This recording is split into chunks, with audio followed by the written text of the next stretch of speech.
Hello everybody, welcome back to another reaction video. Today, we're going to be reacting to Cluedo. So this is a Twitch points request by Stale. Thank you, Stale, for using your points on this. So, when he first requested this, I was a bit confused. I was like, so, we're doing the movie? Cluedo? Is that what we're doing? But no, it turns out there is a game show of Cluedo, which I was not aware. So apparently each week a reenactment of a murder, at the stately home Arlington Grange of a visiting guest was played, and for a combination of interrogating the suspects of whom only the murderer could lie, and deduction, celebrity guests had to discover who committed the murder. Okay, so it's Cluedo. You get it. It's Cluedo. It's Cluedo, or Clue as they call it in the U.S. So yeah, that's pretty cool. We are going to watch Series 1, Episode 1. This, by the way, had 4 series of 25 episodes, plus a Christmas special. So if this is cool, maybe we could watch that Christmas special next month.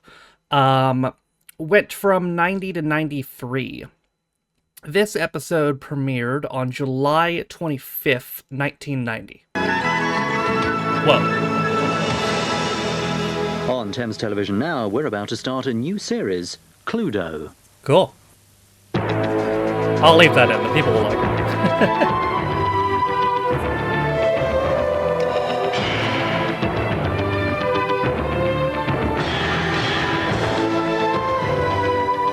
You are invited to a murder.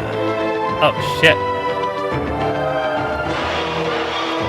Arlington Grange, home of Mrs. Peacock, twice widowed, presently in love with a French count.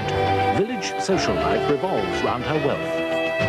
Colonel Mustard, he's fighting fit as befits an ex-SAS officer who now runs a security company advising foreign governments. Oh, Robin Owens. I think I know him from Green something. counts his blessings thanks to Mrs. Peacock's generosity.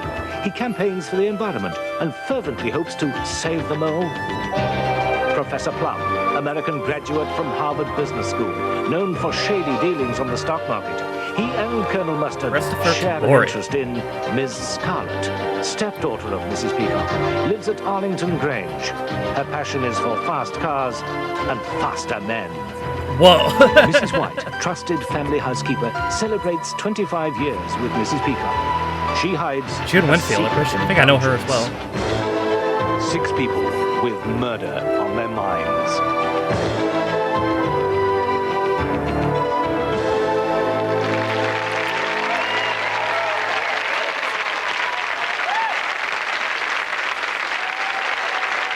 Heyo. Good evening and welcome to the very first edition of Cluedo. James Benelli. A murder has been committed at Arlington Grange, and tonight we intend to find out who did it, with what weapon, and in which room. Now, Cluedo, like all good detective work, is about deduction and elimination. And that task tonight falls to these detectives. First, someone you'll all recognise as the man who plays Watson to Jeremy Brett's Sherlock Holmes actor Edward Hardwicke. Oh, okay. You'll probably find all this pretty elementary. Absolutely. But it's the first opportunity that Watson's had to solve a crime without the help of Holmes. He does help sometimes. But you do work in pairs, and your partner in crime tonight? Absolutely. This is Karen Beer, who was, in fact, a special constable, so I couldn't be in better company. And Karen, you've got a taste for the dramatic as well, I gather. I certainly have. I've recently played Beryl Stapleton, who was the villainess in Hounds of the Baskerville in Taunton. What their experience tonight. And against them, actress, TV personality and author Nanette Newman.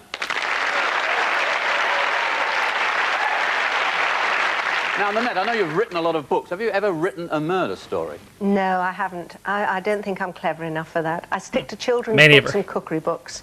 But I'm lucky because I'm sitting next to a great expert here. This is Dr. Mike Hammer, and he's a pathologist, so I'm in very good hands. Now, Mike, your namesake, of course, is a very famous American sleuth. But have you ever played Cluedo? Yes, some years ago I played Cluedo non-stop for about 2 days to raise money for a minibus. Oh. So it's good fun. So you've been in training? That's cool. Our detectives.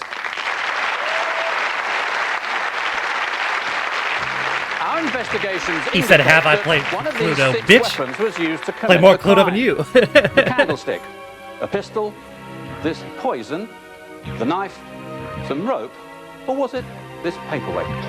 That's an egg. And there's another part of the mystery for our detectives to solve. In which room at the Grange did the murder actually take place? Was it in the drawing room, in the study, in the kitchen, the dining room, the billiard room, or was it in the library? And now to the evidence.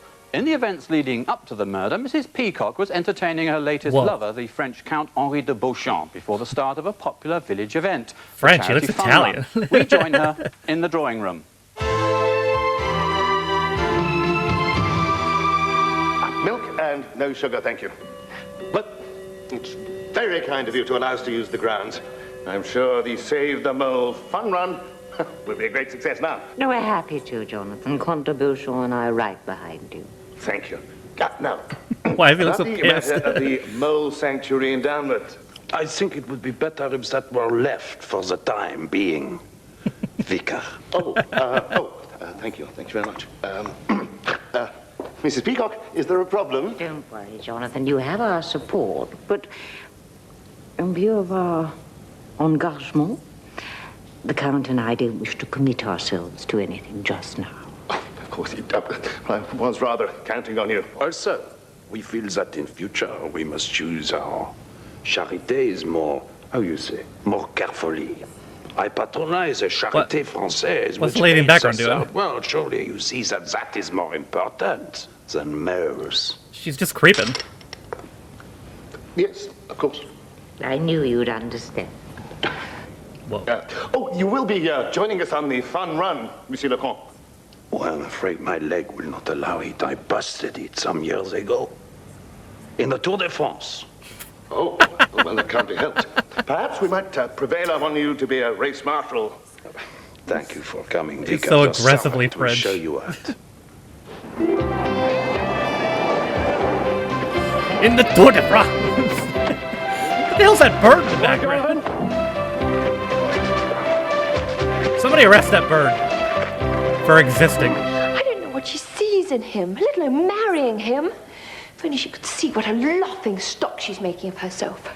He hasn't got 2 pennies to rub together. He's quite obviously after her money. She called him Barrett and Wimborne, the family solicitor, yesterday. She's going to change her will. Don't worry, it won't last. She'll see reason in the end. Oh, fine. It's easy for you to be complacent when you've got nothing at stake. Yeah, I suppose it is. Yeah, I've yeah, got makes nothing sense, to yeah. lose. On the other hand, what if she calls in her loan to your firm? You're forgetting the way Elizabeth feels about me. Felt! You don't understand. Everything has changed. As of now, she's only interested in that greasy Comte. Oh, Mike, can't you frighten him away or something? Look, don't worry about it. I only have to look interested and she'll drop him like a hot brick. Oh, God. Please, will you all stay here to the race? What in the nightmare feels going on? Thank you. It's a costume race? Thank you very much. Lovely costume. Mr. White, would you please attend Look at this please? dude. Thank you. Thank you. Is this supposed to be sexy? Whoa. That's interesting form. Colonel, I'm glad to see you here. You'll give these younger men a run for their Bro's money. going dick first. Come and see me later. We have business to discuss. My fiancé and I are planning a restructuring of our business empire. All right, everyone, this'll get you warmed up. Are we ready? I was always taught to keep your body straight, but I guess cock first works too.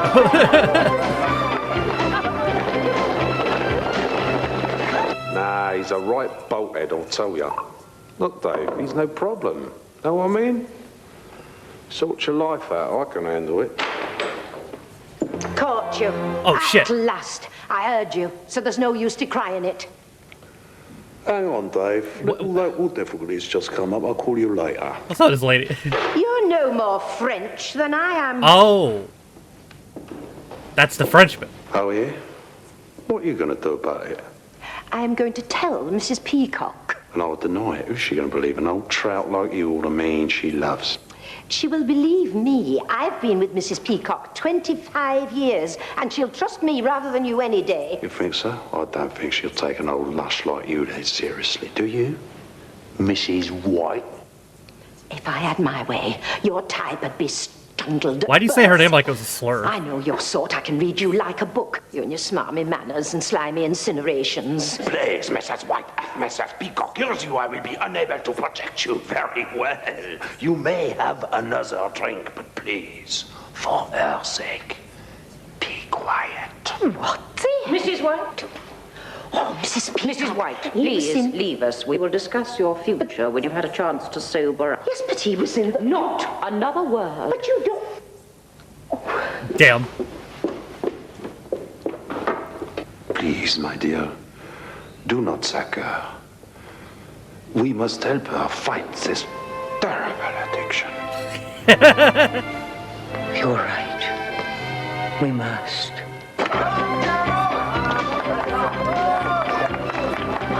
Lady, he's so obviously not French.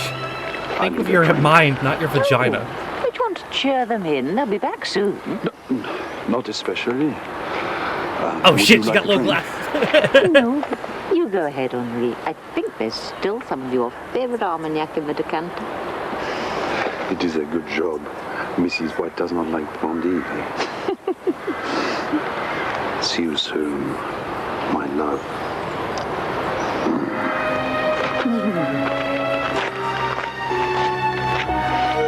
Listen, that man's secretly Italian. I've seen The Godfather. I know that haircut. You can't fool me.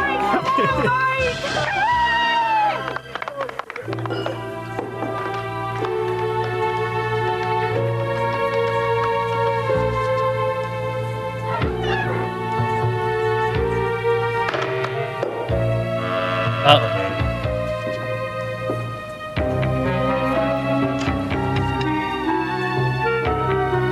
What the hell?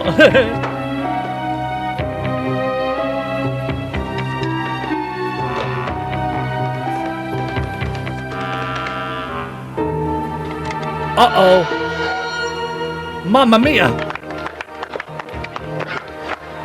Well done, Jonathan. I didn't know you had it in you. What do you say, Mike? Uh-oh.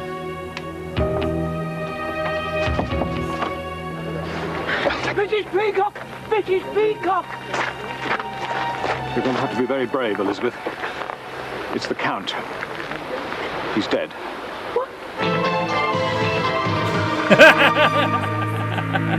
So the French Count, or so he called himself, is dead. And the evidence points to these 6 murder suspects. The music.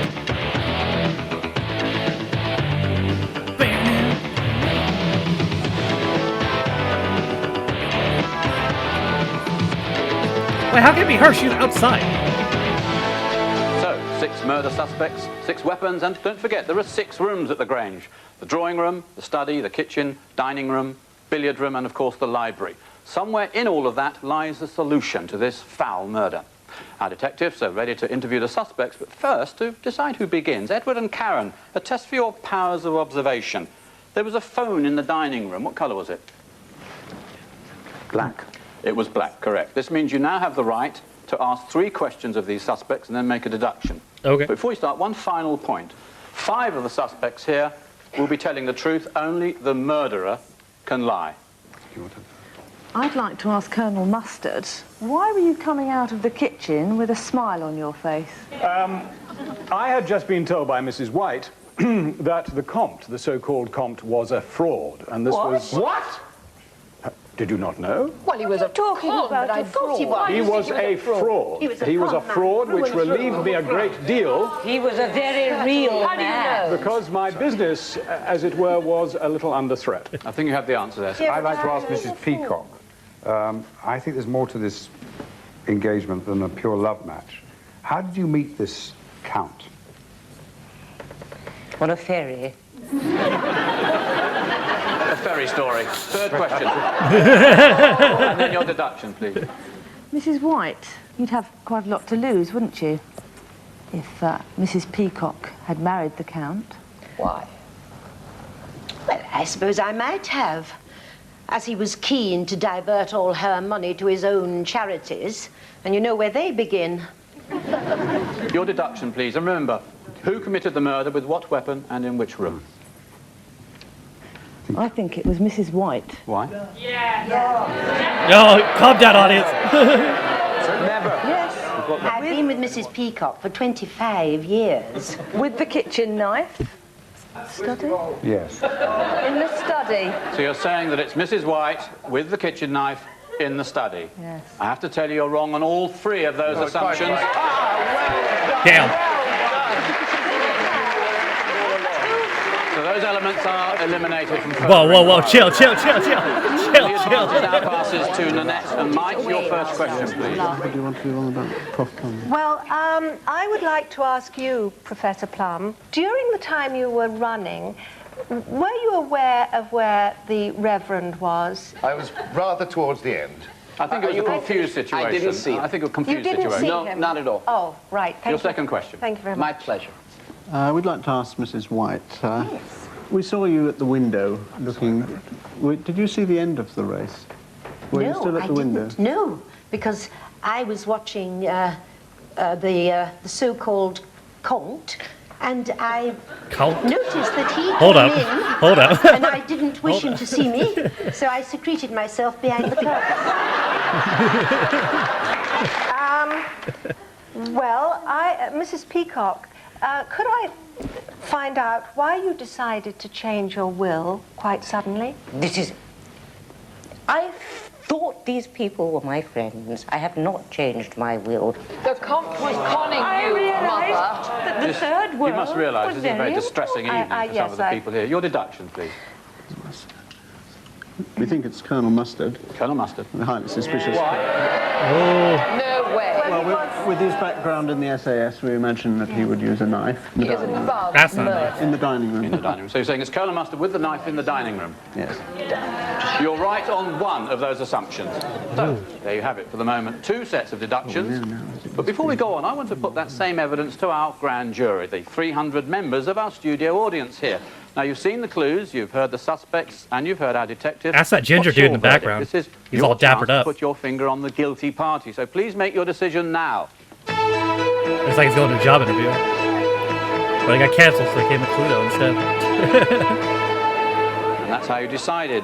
1 in 4 of you, 24%, pointed the finger at Colonel Mustard. But 1 in 3, 30%, said quite assuredly it was Vivian Scarlett. Join us in a couple of moments when we will indeed reveal the identity of the person who murdered the French Count. He's Italian, I tell you. You can't fool me. Welcome back. So, a murdered fake French Count with, we now know, 5 possible I've seen murder Goodfellas. weapons in 5 rooms at Arlington That man's Grange. Italian. And now that Mrs. White has been eliminated, the certainty that one of the 5 remaining suspects is the murderer. And at this moment, the finger of suspicion is pointing very clearly at Vivian Scarlett. Oh. But before I invite our detective to make a fresh deduction, some fascinating new evidence. Evidence that could help you reach a decision, or maybe put you right off the scent. He's a con man. What kind of a person hangs on to his title 200 years after his country got rid of their aristocracy? I know. Everybody knows except Mrs. Peacock. Cloud. What do you want me to do about it? Oh, get rid of him. For me, Pete, I can't bear it. He's making a laughing stock out of my stepmother. It's not right. Well, I'll think about it. Of course. A girl who said no to a guy when he asked her out might change her mind if she thought he was big and strong and willing to protect her. Think with your head, not your bleedness. It's like, yeah. Mustard, come with me quick. There's something I must tell you. Can it wait? It's about the man who calls himself the Comte de Beauchamp. It can't wait.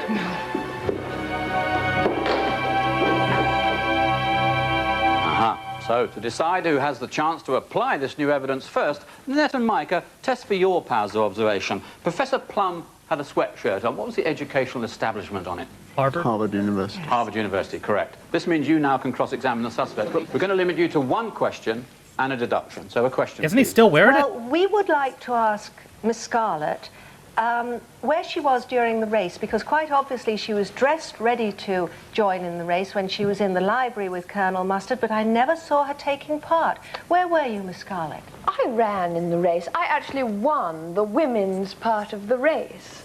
I could confirm that. Yeah, he's still wearing the sweatshirt. That's a terrible question. I could have looked at it. We'll pursue that no further. Your deduction, please. Excuse me. No. I could confirm that, actually. I was just behind her. Prison. We'll pursue that no further. Your deduction, please. Prison. Now then, let's just have a little think here. Highly suspicious. We think that Professor Plum was rather intimidated by this and a rather weak man. What? Yes, I think Damn. he was. No. And he did it with the paperweight because obviously he wasn't a man who would use any, really like a gun or anything like that because he wouldn't know how to. I'm an American. How can you say I don't know how to use a gun? And we think, That's Professor right. Plum, you did this That's an unbelievable horrible point. deed in the dining room. So it's Professor Plum with the paperweight In the paperweight. in the dining room. That's an unbelievable You're right point. on one of those assumptions, I'm afraid, but only one. Yeah. So it comes back to Edward and Karen. It's gotta be Your dining room, question, then. please, and then a deduction. Yes, I would like to ask Colonel Mustard to explain his relationship a bit more fully with Mrs. This is Peacock. So it wasn't a dining room. Yes. Inquiry? Yes, I do. Colonel Mustard. I am extremely fond of both the ladies. It in has the to be Lady family. Scarlet. I've been a family friend for many years, and our relationship has been of the best of friends and, of course, business associates. And that's all I'm prepared to say in public. I have a strong emotional and financial interest in Mike Mustard. And a little more, I'd say. Wishful. Your deduction, please. Well, we think that it's Mrs. Peacock. Why? Because I think there's a possibility that the Count was in fact he was obviously going after her money, and that there was some connection between... Not only has he been called a And I think, fake I think Colonel Mustard was obviously involved in some way with this, and we think that she poisoned him in the dining room. Could be. So it's Mrs. Peacock with the poison in the dining room. Mr. Are you Bellini. sure? Yes. It was actually in the dining room that the dreadful deed took place. The body was indeed full of poisoned brandy. Oh. But as to the perpetrator of this foul crime, it was indeed Mrs. Peacock. Oh! Prison for you. I'm glad I told him he deserved to die. Yesterday, I was on top of the world. I thought a wonderful man was in love with me. We were to be married. I was going to become a countess. Then, between one moment and the next, my life was shattered. I heard Blanche talking to someone in the dining room. The voice sounded familiar, but... I think she'll take an old mush like you dead seriously. Do you? Mrs. White? I know your sort. I can read you like a book. You and your smarmy Oh, so he manners heard and her. slimy He heard her. incinerations. Please, Mrs. White, Mrs. Peacock, here's you. I will be He unable went to into his protect you. act. Very It was all well. I could do to keep control of myself, but I had to act as though I hadn't seen through him. So I had to be cruel to Blanche. Mrs. Peacock. Mrs. White, please leave us. We will discuss your future when you've had a chance to sober up. Yes, but he was in the... Not another word. But you... It was the only way I could keep up the pretense. Later, I sneaked back into the dining room and poured poison into the brandy. The only person apart from him likely to drink it was me, and I didn't intend to. Well, no shit. It was so easy to send him to his death. You go ahead. All right. I think there's still some of your favorite Armagnac in the decanter. He was so cheap. Luxuries like the vintage Armagnac were irresistible. I should have known in the way he was greedy with expensive things. I should have known.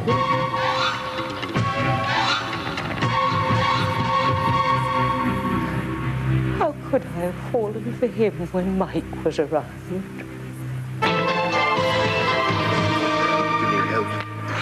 Please come and see me. So, there we have it. Mrs. Peacock, betrayed, murders the French Count by poisoning his brandy in the dining room.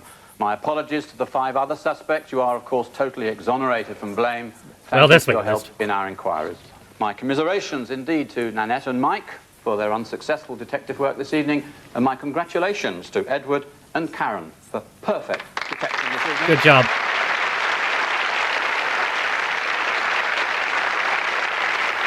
Join me again at the same time next week when, once again, there'll be a murder at Arlington Grange on Cludo. Good night. How do you know there's going to be a murder next week? Wait a minute. Maybe he's the real killer. How would he know? Daphne Beecham was actually in a couple of American teen dramas. She was in Beverly Hills and 90210. I remember those being pretty popular. She's also been in Strictly and Celebrity Big Brother recently. She's still alive. She's 78 years old now. I wonder if anything that I have seen.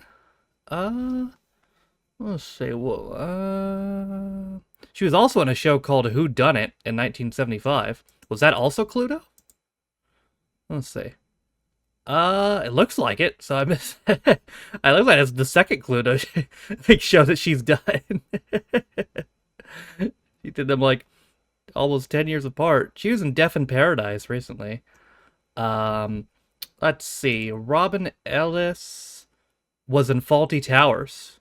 Who was he in Fawlty Towers? Best known for Poldark. I've not seen that. Who was he in Fawlty Towers, though? It's not. Let's see. Robin Ellis, Fawlty Towers. He was Danny Brown in the Touch of Class episode. Oh, okay. He was this guy. That was him.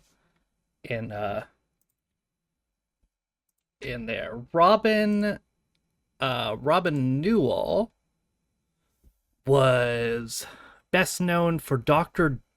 Duncan Waring in Doctor in the House and its sequel shows.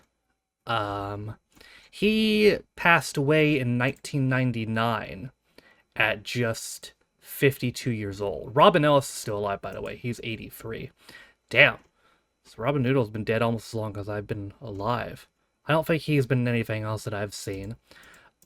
Christopher Tabori was in G.I. Joe the movie in 1987. And also in Dirty Harry in 71. He's an American actor, so he's been... Oh, wow, he did voices for Avatar: The Last Airbender, huh? That's real interesting. He's also done a lot of video games. He was in Star Wars: The Force Unleashed, and he did in The Old Republic. He did Ninja Gaiden 3. He did Dishonored. Dishonored kicks ass. Yeah, okay. Spider-Man Web of Shadows in 2008. He was Vulture. That's pretty neat. Tracy Somerset, who is a Duchess, is still alive. She is 66 years old. And June Whitfield passed away in 2018 at the age of 93. She's been in 4 Carry On shows. Probably just... She was in Last Summer Wine. She's probably been in a ton of stuff. I wonder if her film career started in 1950 and her television career in 1951. I feel like I've seen something else she was in the Benny Hill Show for 4 episodes. She was in an episode of Steptoe and Son. I'm not sure if it's one I've seen, though. She was in an episode of The Goodies. She was in Morecambe and Wise Show in 94. Ain't Half Hot Mom. Absolutely Fabulous. She was the mother in Absolutely Fabulous, apparently. I can't remember if I've seen that or not. An episode of Midsummer Murders. She was in an episode of Friends. Same Friends? Yeah, she was a housekeeper in Friends. That's interesting. Oh. She was in Doctor Who. Maybe that's where I've seen her. She was in Doctor Who episode The End of Time. Okay, yeah, I remember that one. That was Tennant's last episode. Who was she in The End of Time? She was Minnie Hooper. Friend of Wilfred Mott and member of the Silver Clock. She was locked in an old police box for misbehaving. Okay, she was part of the Silver Cloak group in that. Oh, okay. Oh yeah, that was like the fan club or something. I think it was something like that. Yeah, okay. Yeah. All right. Well, that the show, as the show, bring on the show now, I thought was pretty fun. I guess I should have guessed that they would have made a show out of Cluedo, because I mean that just makes all the sense in the world. So maybe we'll watch that Christmas special then. The Christmas special was a one-off. It premiered on December 26, 1990. I'm sure I could find it. It seems like all these are on YouTube. So if you're interested in seeing that, or even some more of this throughout the series, let me know. Thank you, Stale, again, for using your points on this. This is going to do it for me today. Thank you guys for watching. If you liked the video, be sure to leave it a like. If you didn't like it, don't. If you want to follow any of my social media links, are all in the video description, as well as names on my Patrons. You didn't think it could be a Patreon on me for as low as $1 or £1. And the X reaction videos, as well as really constantly the earliest times more. All being said, though, my name's Stafford Stain. Has been on my reaction to Cluedo, and I'll see you guys next time. Bye.